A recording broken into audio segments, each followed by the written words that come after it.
আজি দ্বিতীয় পৰ্যায়ৰ পঞ্চায়ত নিৰ্বাচনৰ মনোনয়ন পত্ৰ দাখিলৰ অন্তিমটো দিন। গোৱালপাৰা জিলাৰ 16টা জিলা পৰিষদৰ সমষ্টি আৰু 81টা আঞ্চলিক সদস্যৰ প্ৰাৰ্থীয়ে দাখিল কৰে মনোনয়ন পত্ৰ।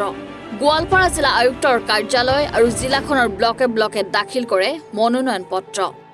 অগপ বিজেপি মিত্ৰজোঁটৰ প্ৰাৰ্থীৰ মনোনয়ন পত্ৰ দাখিলৰ অন্তত ৰাভা হাছং স্বায়ত্ত পৰিষদৰ কাৰ্যবাহী সদস্য টংকেশ্বৰ ৰাভাই সংবাদ মাধ্যমৰ আগত কয় যে এইবাৰ পঞ্চায়ত নিৰ্বাচনত ভাৰতীয় জনতা পাৰ্টি NDAৰ নেতৃত্বত গোৱালপাৰা জিলা পৰিষদ গঠন কৰাৰ ৰণকৌশল ৰচনা কৰা হৈছে।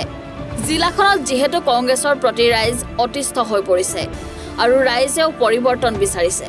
ইপিনে কংগ্ৰেছ দলৰ ভাতৃ সংগঠন যুৱ কংগ্ৰেছৰ সমষ্টি পৰ্যায়ৰ নেতা তথা জিলা পৰিষদৰ বঞ্চিত প্ৰাৰ্থী ফাৰুক প্ৰধানীয়ে 5 নং নৱাগত চিমলিতোলা জিলা পৰিষদৰ টিকটৰ বাবে 20 লাখ টকা দাবী কৰাৰ গুৰুতৰ অভিযোগ উত্থাপন কৰে। 20 লাখ টকা দিব নোৱাৰাত কংগ্ৰেছৰ জিলা পৰিষদৰ প্ৰাৰ্থীৰ পৰা বঞ্চিত হয় যুৱ কংগ্ৰেছৰ নেতা ফাৰুক প্ৰধানী। নৱাগত চিমলিতোলা জিলা পৰিষদ সমষ্টিৰ টিকট 30 লাখ টকাত বিক্ৰী কৰা হৈছে বুলি ফাৰুক প্ৰধানীয়ে সংবাদ মাধ্যমৰ আগত মন্তব্য কৰে। পঞ্চায়ত নিৰ্বাচনত অংশগ্ৰহণ কৰিবলৈ অহা সকলো নমিনেশ্যন দিবলৈ অহা সকলো কেণ্ডিডেটক মই শুভেচ্ছা জ্ঞাপন কৰিছোঁ আৰু ভোটাৰ ৰাইজৰ প্ৰতি মোৰ আহ্বান থাকিব সকলোৱে শান্তিপূৰ্ণভাৱে ভোটদানত অংশগ্ৰহণ কৰক। এইটো মই আশা প্ৰকাশ থাকিব আৰু এটা শান্তি শৃংখলাবদ্ধভাৱে পঞ্চায়ত নিৰ্বাচনটো সুকলমে পাৰ হৈ যায় তাক মই কামনা কৰিছোঁ আৰু তাৰ কাৰণে সকলো ৰাইজৰ সহায় সহযোগিতা মই বিচাৰিছোঁ। আৰু দ্বিতীয় কথা হ'ল কি আমি এইবাৰ NDAৰ নেতৃত্বত গোৱালপাৰা জিলা পৰিষদ গঠনৰ লক্ষ্যৰে আমি পঞ্চায়ত নিৰ্বাচনত আমি অৱতীৰ্ণ হৈছোঁ আৰু আজিতে মই কৈ দিলোঁ যে এইবেলি যোৱাবেলি কংগ্ৰেছৰ নেতৃত্ব গঠন হৈছিল জিলা পৰিষদখন। এইবাৰ NDAৰ নেতৃত্বত ভাৰতীয় জনতা পাৰ্টিৰ নেতৃত্বত গোৱালপাৰা জিলা পৰিষদ গঠন হ'ব। তাৰ ৰণকৌশল তাৰ পৰিকল্পনা ইতিমধ্যে প্ৰস্তুত হৈ উঠিছে। গতিকে কোনো নিৰ্বাচনে আমাৰ কাৰণে যিহেতু সৰু নহয়, সকলোতো নিৰ্বাচন আমি চিৰিয়াছ হৈ লৈছোঁ। গতিকে আমি নিশ্চিত পঞ্চায়ত ধূলিত শব্দটো নকওঁ, মানে পঞ্চায়তত কংগ্ৰেছত ধূলিময় হৈ যাব। ধূলিত নকওঁ, ধূলিময় হৈ যাব। গতিকে যেতিয়া ধূলিময় হৈ যাব গতিকে কেৱল আপোনালোকে দেখিব মানে 11 তাৰিখৰ ৰিজাল্টত কেৱল NDA আৰু NDA। কংগ্ৰেসেৰ টিকিটেৰ দাম 30-40 লাখ টাকা হচ্ছে। কংগ্ৰেছটো আজি তাৰিখত আপোনাক চাওক, কেতিয়াবা আপোনালোকে যেতিয়া আমি গছৰ পাতটো সৰে, যেতিয়া গছৰ পাতটো পচিবলৈ ধৰে তেতিয়া আমি ভাবি লওঁ সেইটো অৰ্গেনিক সাৰ হয় বুলি কওঁ। গতিকে কংগ্ৰেছৰ গাত অৰ্গেনিক সাৰটো নোহোৱাই হৈ গ'ল আজি তাৰিখত, যিহেতু ইনঅৰ্গেনিক হৈ গ'ল, গোটেইখিনি একদম কেমিকেল আৰু একদম পেষ্টিচাইড বিলাক হৈ গ'ল। গতিকে তেওঁলোকৰ 30 লাখ 40 লাখ ক'বলৈ কোনো নাই, কেতিয়াবা 100 লাখো হ'ব পাৰে তেওঁলোকৰ, বুজিছা কথাটো। সেইটো যে আমাৰ লক্ষ্য নহয়।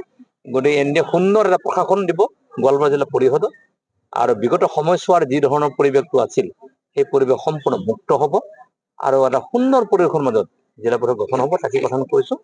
আৰু দেখা যাব যুঁজ হ'ব আৰু মই ভাবোঁ জিলা পৰিষদ গঠন হ'বৰ কাৰণে এইবাৰ কংগ্ৰেছৰ যুঁজটো নহয়, কাৰণ প্ৰাৰ্থী বিচাৰি তেখেতসকলে পোৱা নাই আৰু পাৰ্টি বিচাৰি পোৱা নাই। আৰু মই আশা প্ৰকাশ কৰিম আৰু বহু কেণ্ডিডেট তেখেতসকলৰ আছে, আমাক দেখি ইতিমধ্যে ভয় খোৱা আৰম্ভ কৰিছে আৰু দুদিন পিছত আপোনালোকে দেখিব একে ৰচিত আৰম্ভক দেখিব যাত আবল তাবল সি বকিব আৰম্ভ কৰিব। তো সেইকাৰণে আৰম্ভণিতে কৈ থলো তেখেতক অকণমান আগতীয়াকৈ ইলেকশ্যন নামাৰ আগতে অলপ হেল্থ চেকআপ টেকআপ কৰি লৈ পেলাই যদি নামে আমাৰ কাৰণে ভাল হয়। প্ৰকাশ কৰিছে কি কাৰণে অসন্তুষ্ট মানে আমাৰ যিবিলাক দলীয় নেতা কৰ্মী, বেছিকৈ ক'ব লাগে 1 নম্বৰ আমাৰ গোৱালপাৰা পশ্চিমীৰ ৰজা বুলি কয়, সি নিজকে ৰজা বুলি ভাবে। তেওঁৰ নামত আপোনালোকে নিশ্চয় গমেই পায় কোন ৰজা হয় তেওঁ। আৰু আমাৰ এতিয়া ক'ব গ'লে হেপা বুলি কয়, তাক হেপা মানে যিজন হ'ল আমাৰ বৰ্তমানৰ সাংসদ ৰকিবুল হুছেইন। এই দুইজন মিলি আমাৰ গোৱালপাৰা জিলাত আৰু একজন আছে লগতে মদাহী বুলি কয়, মদাহী দিগন্ত কুমাৰ মেধি জিলা সভাপতি।